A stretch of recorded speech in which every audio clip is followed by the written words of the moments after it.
नमस्कार, मैं अशोक कुमार पांडे और स्वागत है आपका टीसीएच पर। हाजिर हूं ईरान और मिडिल ईस्ट की सारी अपडेट्स लेकर। ईरान पे बात करूं, ईरान में जंग के खतरे पे बात करूं, ईरान में जो कुछ हो रहा है उस पर बात करूं, उसके पहले एक और खबर जो ईरान से ही जुड़ी हुई है। 10 साल पहले भारत ने एक समझौता किया था ईरान के साथ चाबहार पोर्ट बनाने के लिए।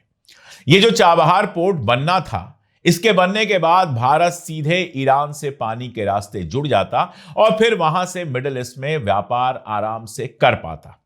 चाबहार पोर्ट को लेकर काफी ऊपर नीचे की खबरें आती रहीं, कभी खतरे में पड़ा लेकिन चलता रहा। अब ईरान वाले सारे मसले के बाद जो ट्रंप ने टैरिफ लगाया है और ट्रंप लगातार दबाव बना रहा है, और मैं ये खेल आपको बहुत डिटेल से बताऊंगा। उसके बाद इकोनॉमिक टाइम्स की खबर यह छपती है कि चाबहार पूरी तरह से भारत के हाथ से निकल गया है, भारत चाबहार से बाहर आ गया है। आप जानते हैं 26 अप्रैल तक छूट मिली हुई है भारत को सैंक्शन से, तो 26 अप्रैल के पहले ही भारत पूरी तरह से उससे बाहर आ रहा है। अब मैं अगर आपको बताऊं कि 120 मिलियन डॉलर, रुपए नहीं, 120 million dollar, 120 million dollars Bharat पहले ही चाबहार के लिए दे चुका है, और यह बिना किसी शर्त का दिया हुआ पैसा है जिसको ईरान जैसे चाहे वैसे इस्तेमाल कर सकता है।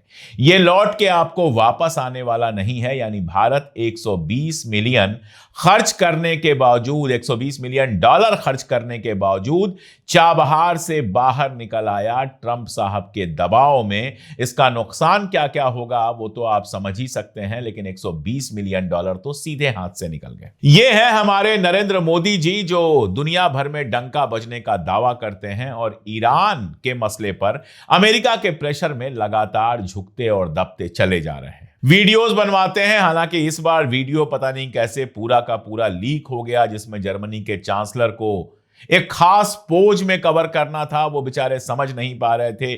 खींचातानी के बाद वो पोज बनी जिसमें मोदी जी ऊपर देख रहे हैं और उनके पीछे पीछे वो भी ऊपर देख रहे हैं। इस तरह की फोटो पहले भी विदेशी नेताओं के साथ देखी गई है और अब समझ में आ रहा है कि वो पोज बाकायदा शूटिंग करके बनवाया जाता है। यही सब करके ये बताने की कोशिश कर रहे हैं कि मैं बहुत ताकतवर हूं, सारे विदेशी नेता मेरे दोस्त हैं। लेकिन चाबहार जैसी परियोजना से जिस तरह से उन्होंने बाहर निकलने का फैसला लिया, पूरी तरह से उससे यह समझ में आता है कि अमेरिका के सामने लगातार झुकते जाने के अलावा और कोई ताकत उनकी नजर नहीं आ रही है। 29 दिसंबर 2025 को पहली बार इस बंदरगाह पर सैंक्शन किया था अमेरिका ने, और उसके बाद अब जाकर यह खबर यह आती है, 6 महीने की छूट मिली थी 29 अक्टूबर 2025 से, जिससे 26 अप्रैल तक वो छूट चल रही है। लेकिन उसके पहले ही भारत बाहर आ रहा है। मैं आपको यह बता दूं कि फारस की खाड़ी से बाहर जो उसका साउथ ईस्ट तट है, उस पर सिस्तान बलूचिस्तान प्रांत के अंदर यह चाबहार बंदरगाह बनना था, जो ईरान की पूर्वी सीमाओं के माध्यम से भारत को अफगानिस्तान और मिडिल ईस्ट तक समुद्र और जमीन का रास्ता प्रोवाइड कराता था। भारत के लिए यह बहुत बड़ी योजना कही जा रही थी, लेकिन ट्रंप के दबाव में मोदी जी बाहर आ गए। और सिर्फ इतना ही नहीं हुआ है, 25% की टैरिफ जब से लगी है, ईरान को बासमती चावल भेजना बंद किया गया है। भारत के बासमती चावल का सबसे बड़ा खरीदार जो है वो ईरान है, और ईरान को आपने बासमती चावल बेचना जब बंद कर दिया तो कंडीशन ये हुई है कि 5 से 7 रुपए किलो तक बासमती चावल की प्राइस मार्केट में गिर गई है, और जो भारत के निर्यातक हैं, एक्सपोर्टर्स हैं, उनका 2000 करोड़ रुपया खतरे में पड़ गया है।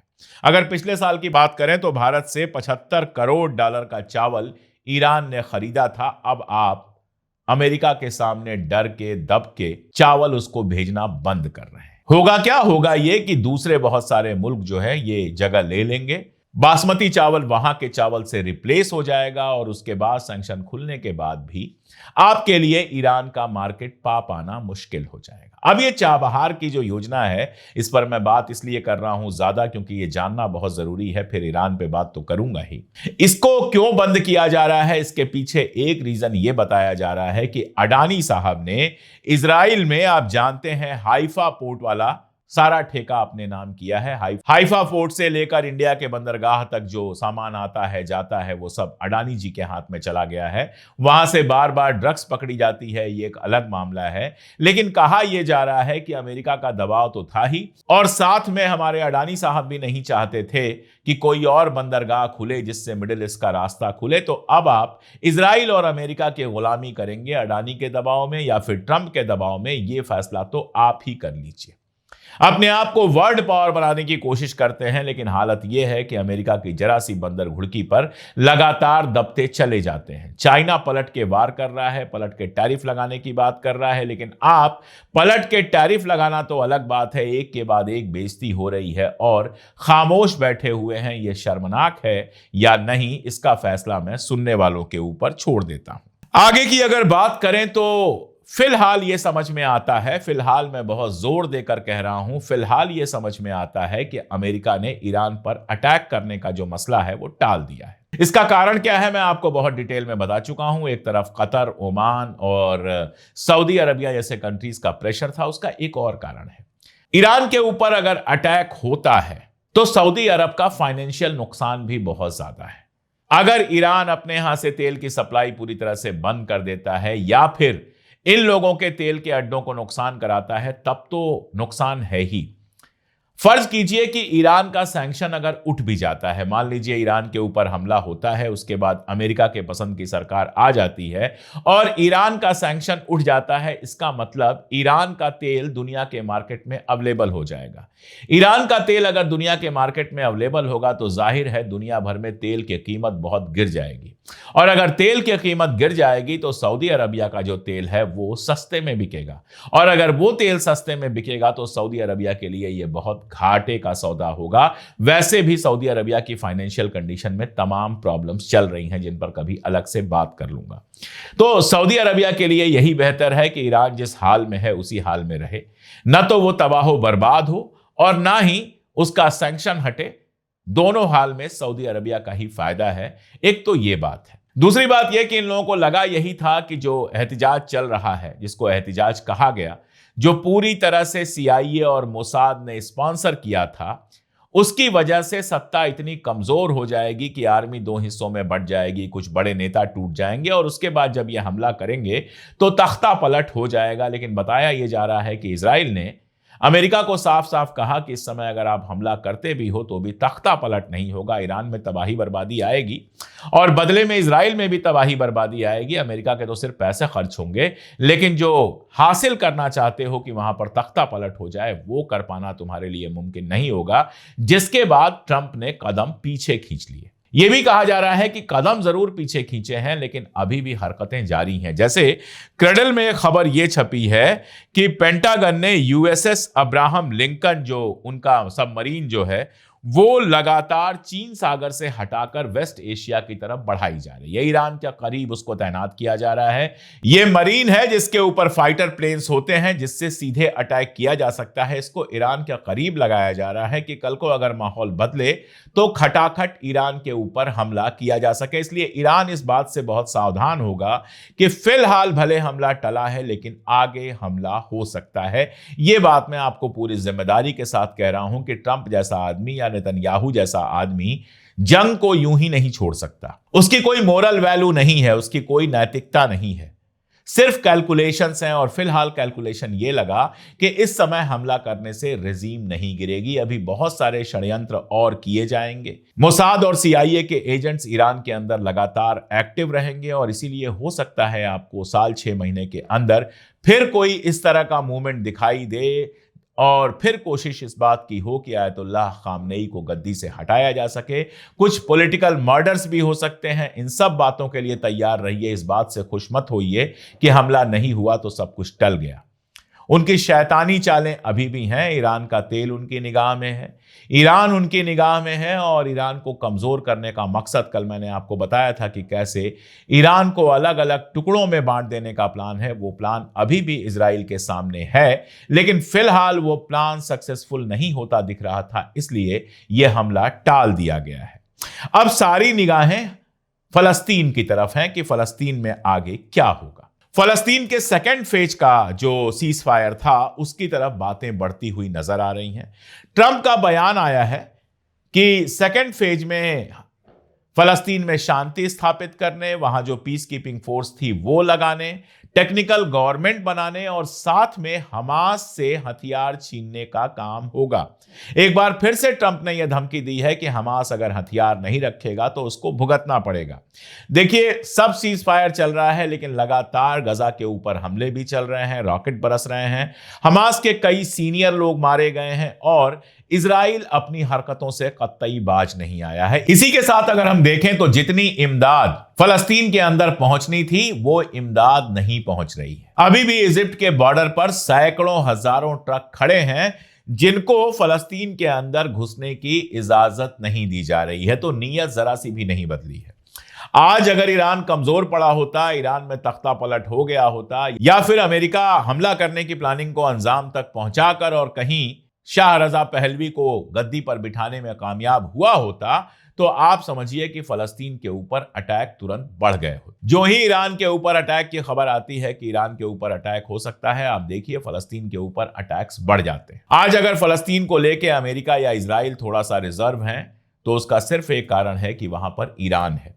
शाह रजा पहलवी का एक वीडियो में देख रहा था जिस वीडियो में वो कह रहे हैं कि मैं अगर सत्ता में आया तो इजराइल को मान्यता दूंगा और एटॉमिक जो हमारा पूरा प्रोग्राम है उसको खत्म कर दूंगा। मतलब एक नया सीरिया बना देंगे जिसमें इजराइल जहां तक चाहे घुस सके, जहां चाहे मार कर सके, ईरान कितने भी हिस्से में बट जाए, लेकिन उनको राज करने के लिए एक छोटा सा इलाका जिसको पर्शिया का नाम दिया गया है इस नक्शे में, वो मिल जाए। इतने से वो खुश हैं, भले ईरानी मरते रहें कटते रहें, एटॉमिक प्रोग्राम पूरी तरह से खत्म हो जाए ताकि इजराइल बिल्कुल निश्चिंत हो जाए कि ईरान भी वैसा ही बन गया जैसा सीरिया या इराक बना हुआ है जिस पर हम जब चाहें तब हमला कर सकते हैं। हम शुरू से लगातार ये बात कह रहे थे कि सीआईए और मोसाद ईरान में सारी बदमाशी के पीछे हैं और अब इस बात के हजार सबूत आ चुके हैं। ईरान के जो रक्षा मंत्री हैं अजीज नासिरजादेह, 15 जनवरी को उनका एक बयान आता है और जिसमें वो कहते हैं कि हमारे पास सटीक खुफिया जानकारी है कि वाशिंगटन और तेल अवीव यानी कि अमेरिका और इजराइल ने देश भर में जो दंगे हुए थे उनको अंजाम दिया था। उन्होंने कहा कि इस बात की हमें पुख्ता और खुफिया जानकारी है कि अमेरिका, जायोनी शासन यानी कि इजराइल और उनके कुछ सहयोगी देशों ने हाल में ही जो अलगाववादी और आतंकवादी थे उनके लिए एक कोऑर्डिनेशन सेंटर बनाया ताकि फ्यूचर में क्या करना है वो तय किया जा सके। यही नहीं, लोगों को दंगा करने के लिए, हत्या करने के लिए 3,300 अमेरिकन डॉलर दिए गए, कार को जलाने के लिए 1,300 अमेरिकी डॉलर, पुलिस स्टेशन में आग लगाने के लिए 530 अमेरिकी डॉलर और किसी भी प्रकार की अशांति फैलाने के लिए, नाअमनी फैलाने के लिए, दंगे फैलाने के लिए 100 अमेरिकी डॉलर का लालच दिया गया, लोगों को पैसा दिया गया। तमाम ऐसे वीडियो आए हैं जिसमें जो दंगाई हैं उनके हाथ में असाल्ट राइफल्स हैं, मैसेट हैं, इस तरह की चीजें हैं। अगर जनता विद्रोह कर रही थी तो ये हथियार कहां से आते? जनता विद्रोह कर रही थी, मस्जिदों में आग कहां से लगती? ये सवाल मैं पहली दिन से पूछ रहा हूं और अब धीरे धीरे वही बात साबित हो रही है जो बात हम लोग लगातार कह रहे थे। तो इस बात से बिल्कुल निश्चिंत रहिए कि खतरा भले टल गया है फिलहाल के लिए, लेकिन हमेशा के लिए नहीं टला है। इस बात को आप समझ जाइए कि ईरान गले की फांस की तरह है इजराइल के लिए और अमेरिका के लिए। इस बात को तस्लीम कीजिए, इस बात को स्वीकार कीजिए कि ईरान की जनता अगर अपने शासन के साथ नहीं आई होती, अगर लाखों का जुलूस सड़क पर नहीं निकला होता और मोसाद के एजेंट्स ने इजराइल को यह नहीं बताया होता कि भाई इस समय अगर आप हमला भी करेंगे तो 200-400 घर तोड़ देंगे, 2-4 हजार लोगों को मार देंगे, लेकिन ईरान की सत्ता नहीं पलट पाएंगे, तो इस समय अमेरिका के जहाज ईरान के ऊपर बम बरसा रहे होते। यह बात भी नोट कर लीजिए जो मैं बार बार कह रहा हूं कि सऊदी अरबिया और यूएई के बीच जो कुछ चल रहा है, जिस तरह यूएई और इजराइल की शैतानी योजनाओं को एक के बाद एक सऊदी अरब लगातार बम्बार्ड कर रहा है, खत्म कर रहा है, वो भी एक बहुत बड़ी वजह है।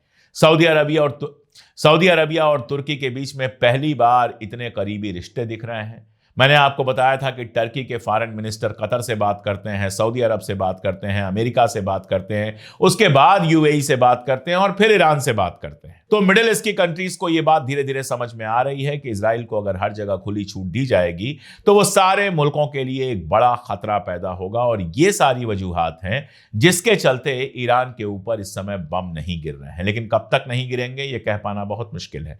कब तक यह माहौल बना रहेगा यह कह पाना बहुत मुश्किल है। यह कह पाना बहुत मुश्किल है। यह कह पाना बहुत मुश्किल है कि कब इजराइल और अमेरिकी अपने शैतानी इरादों को फिर से अमली जामा पहनाने के लिए काम करना शुरू कर देंगे। मुझे पूरी उम्मीद है कि ईरान की हुकूमत को इस बात का अंदेशा है और वो इसके लिए पूरी तरह से तैयार होगी। दर्द बस इतना है कि ऐसे मौके पर जब हिंदुस्तान को सच के साथ खड़े रहना था, हक के साथ खड़ा रहना था, तो अमेरिका के सामने जिस तरह से लगातार चाबहार से लेकर और बाकी सारी चीजों पर समर्पण किया जा रहा है, सीधे सीधे झुकते चले जा रहे हैं, वो हमारे लिए तो खतरनाक है ही, दुनिया के लिए भी बहुत ज्यादा शर्म का बायस है। खैर, जो जब जैसे होगा मैं अपडेट करता रहूंगा। जुड़े रहिए हमारे साथ, देखते रहिए हमारे वीडियोस। अगर मुमकिन हो तो हमारे वीडियोस दोस्तों और रिश्तेदारों तक पहुंचाइए। और अब तक अगर चैनल सब्सक्राइब ना किया हो तो चैनल को सब्सक्राइब तो जरूर कर लीजिए। आज के लिए इतना ही, बहुत शुक्रिया।